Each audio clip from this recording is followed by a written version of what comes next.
Buenas noches, mi nombre es Isabel Padilla. El día de hoy les estaré hablando sobre el tema esclavismo y feudalismo en el Viejo Mundo, y antes de empezar les daré una pequeña introducción del tema. La comunidad primitiva fue una de las primeras formas en que los humanos se organizaron para satisfacer sus necesidades. No existían las clases sociales y lo que obtenían lo hacían para su autoconsumo, pero con la acumulación de excedentes, la división del trabajo y el auge de comercio se incrementó la desigualdad social basada en la posesión, hasta el punto en que el trabajador mismo, desposicionado, pasó a ser posesión.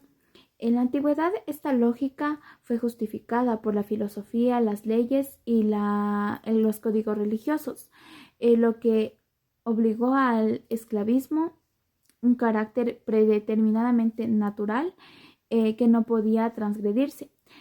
A continuación estaremos hablando de cada uno de estos temas y ya, a continuación. El esclavismo. A medida que estas actividades se consolidaban, también se iniciaron otras formas de explotación de la tierra y explotación de la mano de obra a través de la esclavitud. El modelo de crecimiento y producción económica, social y política se basó en la explotación del hombre para beneficio de quienes tenían tierras y poder, y así lograr el enriquecimiento del gobernador de turno. Hablemos del esclavismo en Grecia y Roma. Ya en la época de los griegos y los romanos, la economía crecía de forma incesante, y eso era gracias a un modelo rentable como la esclavitud, que trascendió a lo largo de tres edades: antigua, media y moderna. Ya en el viejo continente, pues se basó en la explotación de quienes eran capturados en las guerras o conquistas, migraban a las grandes ciudades, o los que se convertían en deudores. Así, una persona esclavo se convertía en propiedad de otro, el amo. La prosperidad de comercio de Grecia se basó en la producción y manufactura de productos provenientes de la agricultura y la minería de la plata, gracias a la mano de obra de las personas esclavizadas. A continuación diremos unas características del esclavismo en la antigua Roma. La Roma republicana e imperial, forjada por los patricios, implementó un modelo de producción basado en la esclavización de los prisioneros de guerra capturados durante las guerras para expandir sus territorios. 2.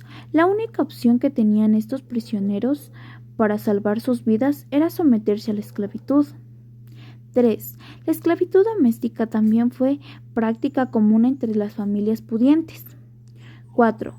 Otra forma de esclavitud a la que eran sometidos los prisioneros de guerra con habilidades guerreras eran de entretener a los ciudadanos romanos en la arena del circo, donde peleaban como gladiadores. El feudalismo fue el sistema social, político y económico predominante en la Europa occidental en los siglos IX al XIII, caracterizado por la descentralización del poder político.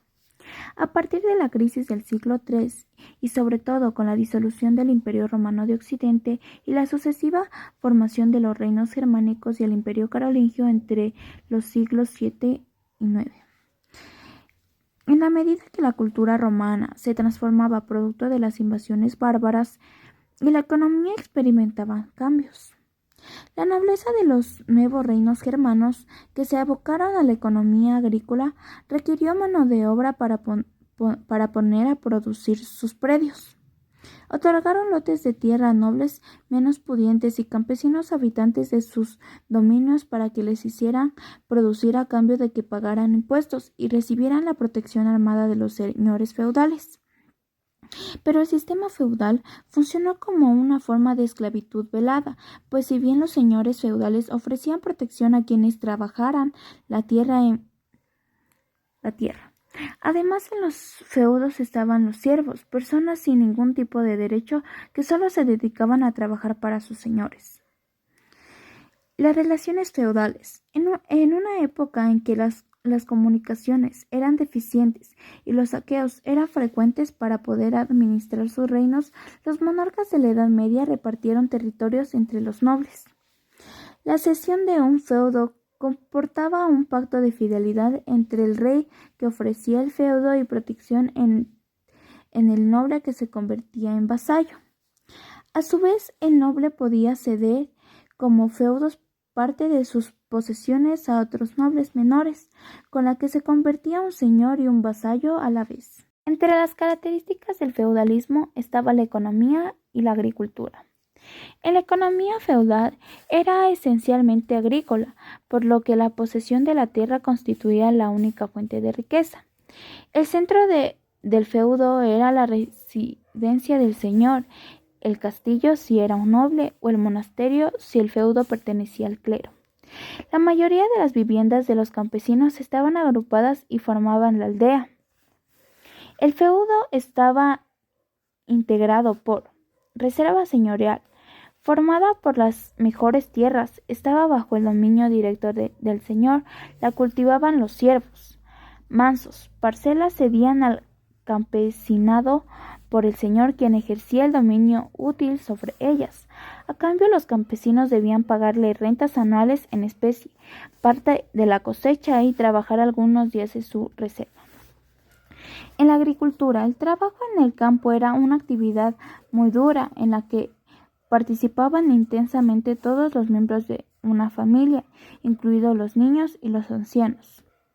Trabajaban en unas condiciones muy precarias, como horarios de sol a sol, utensilios rudimentarios iguales a los de la época romana.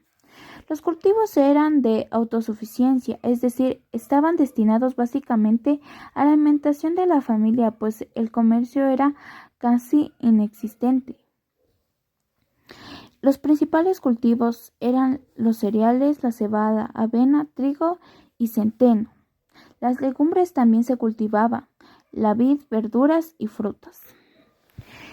En la estructura social feudal, la sociedad feudal estaba formada por tres estamentos o grupos sociales: la nobleza, el clero y el campesinado. La etapa medieval fue cerrándose con el feudalismo. Este modelo económico basado en la explotación de personas esclavizadas provocó la caída definitiva del Imperio Romano. Entre los privilegiados eran una minoría integrada por los nobles y los clérigos, que gozaban de ciertos derechos, no trabajaban manualmente ni pagaban impuestos. En la nobleza, los que combaten eran los nobles, grandes propietarios de tierras, y los caballeros se encargaban de luchar y defender a la población en caso de guerra. El clero, los que rezaban, oradores, eran los obispos, los monjes y los sacerdotes. Los miembros de este estamento se dedicaban a la oración y a rogar a Dios por lo de los otros estamentos. Los no privilegiados. La gran mayoría de la población carecía de cualquier tipo de privilegio y por tanto debían trabajar y pagar impuestos. Los campesinos, los que trabajaban laboradores, eran los villanos, que solían ser hombres y mujeres libres, y los siervos, que carecían de libertad. Los siervos no eran libres, pues pertenecían a su señor desde el nacimiento. No podían desplazarse, contraer matrimonio o legar bienes a sus hijos. Los villanos eran campesinos que trabajaban tierras, por lo que se les pagaba una parte de la cosecha al señor feudal. La alimentación de los campesinos era escasa y deficiente. Su dieta estaba compuesta por pan negro, sopas, verduras y huevos. La carne estaba reservada solo para algunos días festivos. Las viviendas eran muy rudimentarias e insalubres. Consistían en pequeñas cabañas de adobe, madera o piedra, en las que convivían con los animales. Y bueno, en lo personal, a mí me pareció muy interesante saber y conocer sobre este tema.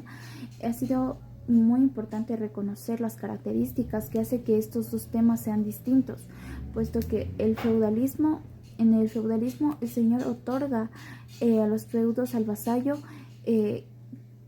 fidelidad a cambio de trabajo militar, mientras que en el esclavismo vemos claramente que el esclavo está obligado a realizar tareas por su esclavista sin ningún tipo de derecho ni garantía. Es muy importante conocer lo que diferencia entre estos dos temas y en lo personal, como digo, me pareció muy interesante saber, muy importante y fue muy interesante. Muchas gracias y